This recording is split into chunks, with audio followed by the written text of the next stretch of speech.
Hey everybody, welcome back to Video So today we're continuing series on the MiSTer FPGA DE10 Nano project, and it wasn't enough that Robert or FPGA Zoom Spots just hit the milestone of 100% of the retail library booting in the core. Now 100% of the TLB or virtual memory addressing implementation is complete as well, including all the data caching portions. That means a lot more games are going to be running, and they're going to be running a lot faster. Last time I showed you Indiana Jones on the core. Getting through this title bump took about a minute in real time because it was rendering about a frame a second. Clearly that speed has improved vastly since the previous core. Now there are still going to be some graphical glitches in some games. The Indiana Jones menu here has some missing text. Just because TLB is done does not mean the core is done. It's just another function that had to be added in. There's still plenty of bug fixes and other things in the background that need to be done. But last time I showed you this game, you could barely even get into the title bump, let alone the actual game itself. Now we are into Indiana Jones. Do be aware that this core came out exactly 27 minutes ago, so it's very possible that this game will freeze right after the time I stop showing it to you. There are still going to be intermittent freezes on some games. That's how new this core is, and there are still bugs to fix. But you can see here as Indiana Jones runs around, this is running at a great frame rate, and the fact that we're into the game where before it would just boot into the title screen is a vast improvement off the previous core. Just because 100% of games boot doesn't mean they're all 100% playable, but we're getting very close to that number here. The playable amount of games is definitely improving on each individual core. Now I will say it's been a very long time since I played Indiana Jones, and I do plan on doing a new playthrough once the core is a little more mature and I know this game is beatable. I remember playing this back in the day, and I remember it driving me nuts. It was a very frustrating experience. It was basically like Tomb Raider meets Indiana Jones, but the camera always fought me on this, and it is no different here because I'm trying to figure out where to go next, and all I do is throw Indy off his death into a cavern. Sucks for him, moving on to the next game. Gauntlet Legends now runs at native frame rate. This is so much faster than the previous time we showed it. We've showed 3 different Gauntlet Legends previews on the TLB videos. The first time it was maybe like 1 to 2 frames per second. The next time it was in the mid to high teens. Now if you can't tell already, this is running so much better. But again, as I've said before, not many games on the Nintendo 64 actually ran at 60 frames a second, so if this doesn't look absolutely fluid to you, do remember that the Nintendo 64 could and would chug on frame rates, especially depending on what's going on at screen at any given point in time. But just because this game is improved, it doesn't mean there aren't more fixes incoming, and I do want you guys to be aware of that, because you will see here as we move on to the next screen, and I did confirm this with another person on Discord as we were testing, the game is going to freeze, and they were able to reproduce the freeze at this spot, even though there's not a freezing code coming up on screen. So there's definitely still work to be done, but the improvements in speed are absolutely impressive here, up until the point in which the game just freezes and stops executing code. Now, Star Wars Battle for Naboo, another game I've recently showed, also ran at a very slideshow frame rate, and that's all down to the fact that a lot of the data caching hadn't been implemented yet in the core. If you don't know what cache is, I'm not going to get into a very complicated explanation. Just be aware that pretty much every processor uses a cache, including the one on whatever device you're holding or playing this video on now. If the cache is not hooked up, that is going to reduce down speeds in games that utilize that cache. So having it all implemented in the core means this game is now not only playable, but it's playing at a much better frame rate because it has access to that cache to actually execute the code that it needs to read in real time. And that is what's currently happening here, and that's why Battle for Naboo is actually running at a decent frame rate. This is not an easy game to deal with either. Factor 5 did a lot of things with microcode on the Nintendo 64, a lot of things that a lot of other developers never touched whatsoever, so this is particularly impressive that this is running in the current core. Well, let's move over to one of the Nintendo 64's biggest games of all time, Conker's Bad Fur Day. This is infinitely more playable than the last time I showed it to you, but do be aware that it's still going to suffer from intermittent freezing. That's probably the next big thing Robert's going to work on. Not sure if it's going to be before or after Christmas, but now there's a bug hunt on to figure out why certain games are freezing randomly. It's either a bug in the code or something that might not yet be implemented. I am not certain of that, but I'm sure Robert's going to figure it out. He's figured everything else out. And as Conker runs around here in this nightclub, this were areas of the game that were impossible to get to previously, and big thanks to Insane Friend for sharing some of this footage with me. He's been running through the game with different save states to get to different areas, see where they freeze, and see what's executable. But I will say that the audio quality in this core, especially in this section of Conker, is absolutely spectacular. So go ahead and listen for like 45 seconds. I'll come back and show you more games that started working. Enjoy!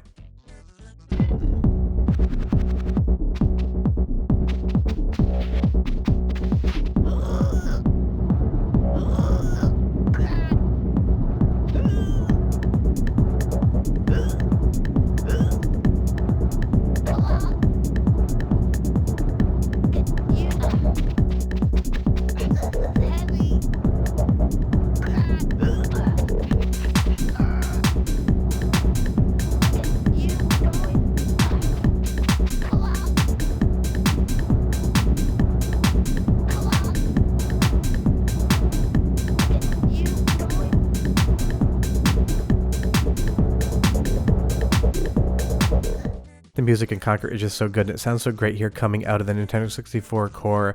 And I did check with a couple other people on Discord while I was doing this voiceover, and Conker still does have the tendency to freeze here and there, and that's going to be what the core does until it is fixed up in certain games. But that is still amazing to see what we currently have here. Last time I showed you Conker, you could basically just kind of will it to get into a level, but it would freeze very quickly after that. And now the freezing is going down. It's still not a game that I would say you should try to start playing on the current core outside of testing purposes, because you're not going to be able to get through a full gameplay session without having a bunch of different saves from an emulator or from original Nintendo 64 hardware and being able to kind of navigate around those freezes. Where this game has so much personality, it's one of those games that's so synonymous with the Nintendo 64, and I haven't played this game in probably 5 or 6 years, so as soon as I find out that this game can be completed from start to finish, it's going to be the next game that I play on the core. And so many of you guys have been asking how Conker is doing, so I wanted to feature some extra footage of this one here, because there's so many different diverse levels and so many different things to do in a game like this, and the fact that at least graphically it looks 100% complete on the core is impressive. The freezing issues can be from any number of things. Normally when something freezes, it's a halt in execution. Maybe it's not finding the next step on the CPU that it needs to get to. I am just presuming is what's going on here, but as far as the graphics, as far as the sound, as far as the gameplay and the controller are concerned, you would be hard-pressed to tell this wasn't running on real hardware, and it's such a huge accomplishment because this uses TLB as well, and that was one of the big things that Robert had to get done, 100% implementation of the TLB tables. We've gone from like 20% to 40% to 70%, and now we are 100% of the way there, pun very much intended. I checked with Robert and he said unless he has to rewrite anything because it stops working in the future, there might be a couple code updates, but everything that needs to be here for all TLB games to work within the core is here today. So within the last week, that's 2 different milestones, 100% of retail games booting and 100% of TLB included. Robert's basically the brick, the code is that boiler's balls, and he has absolutely destroyed all the work here. So I had to make one joke in there because Conker does have an absolute hilarious sense of humor, and I just love this boiler running around as well. And I will say all of the dialogue in Conker sounds identical to real hardware. I did check in the background, so go ahead and listen to this voiceover, only for like 30 seconds, listen to the sound quality, and also just get the great sense of humor that a game like Conker has. But I'll be right back because I got one more game to show you.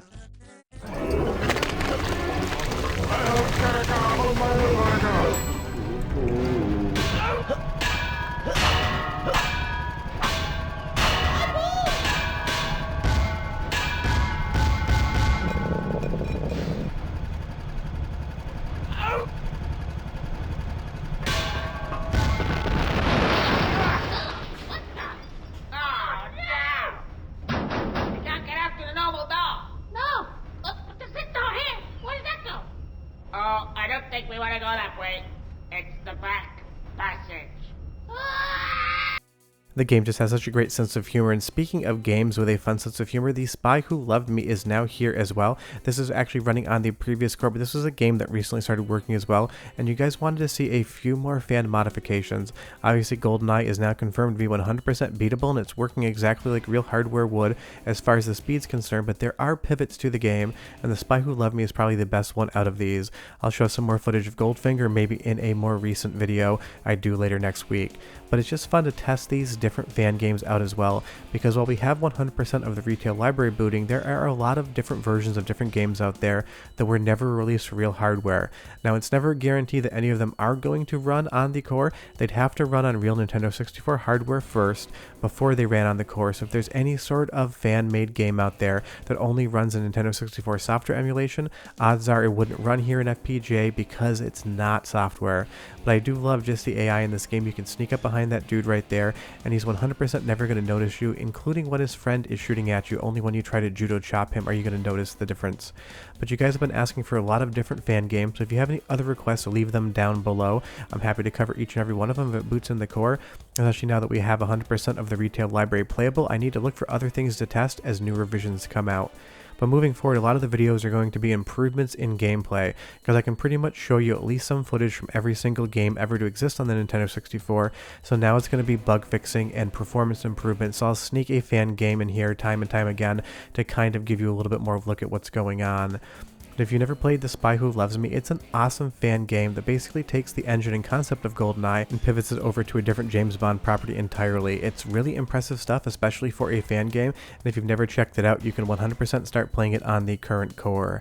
Now, I know a lot of you are asking in the comments down below, does that mean the core is done? Definitely not. Robert has done some insane work here in some very fast speeds, but there are still other features that need to be added to the core, and there's still a ton of bug fixing to be done. Things like level of detail, where Peach's face changes to Bowser in Super Mario 64, will not work in the current core because that LOD feature is not yet been coded in. And there's definitely still some games they do boot, but they're not very playable. Something like Jet Force Gemini, which I showed last video, still needs a lot of functionality implemented before you can actually get into that game and start playing it.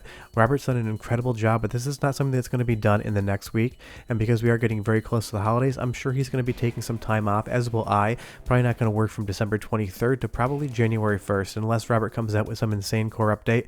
I'm going to make stuff ahead of time, and that's what you're going to watch. But the good thing is, even if we're not getting a lot of new core updates during the holiday period, so much is playable in the current core. You could spend the entire holiday playing to completion a ton of Nintendo 64 games and never have an issue or a freeze whatsoever. And that is the real Christmas gift. I know Robert kept saying one game playable by Christmas, but what I think he meant is 100% of games booting by Christmas, 100% of TLB complete by Christmas. If I had to put a weight to how close I thought the core was to done, I would say you're about the 85% mark, and the last 15% is going to be a couple features as well as some bug fixing rounds. But a lot of times the bug fixes take as long to finish as the actual work does. Trying to hunt down diverse little individual bugs can be a very time-consuming process, so it's possible that we don't see completion on this for some months to come. But moving back over to Conker for just a minute. The fact that one of the late-stage rare games is running on this core and running so well outside of the random crashing is a testament to how good this core already is. It has been 6 months since the start, and you are here playing and watching all of these videos, and it has been an absolute metric ton of fun to be able to cover stuff like this.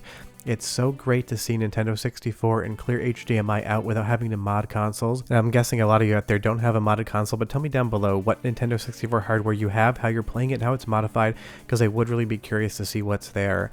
But again, as this cutscene in Conker plays, it is just so impressive. I know I say that every video, but if you actually step back and think about how much progress we have seen in this time period, it is wild. Nobody even thought this was possible, then we thought maybe it could be done. Robert thought maybe he could get half of the Nintendo 64 library working, but stuff like TLB might not be possible on the DE10 Nano, and here we are today to tell you that the entirety of TLB virtual memory addressing implementation has been included in the core. That work is done, and it is a huge milestone to hit, especially right before Christmas. But that's the current status of the current Nintendo 64 core. I'm sure Robert will probably give us a couple updates before the holiday break, and I will definitely make videos on them. But if there's any games I haven't tested recently that you want to see tested now, leave me a comment down below and I'll try to get to each and every one of them. But I am going to see Die Hard in the theaters tonight. It's been re-released. It's my favorite Christmas movie of all time. And if you leave me a comment down below saying that Die Hard's not a Christmas movie, I will throw you off the top of Nakatomi Tower 2. It's my favorite holiday film, and you guys can deal with it. So I'm going to go watch Die Hard, enjoy watching the video, and I'll see you guys next time. Bye-bye.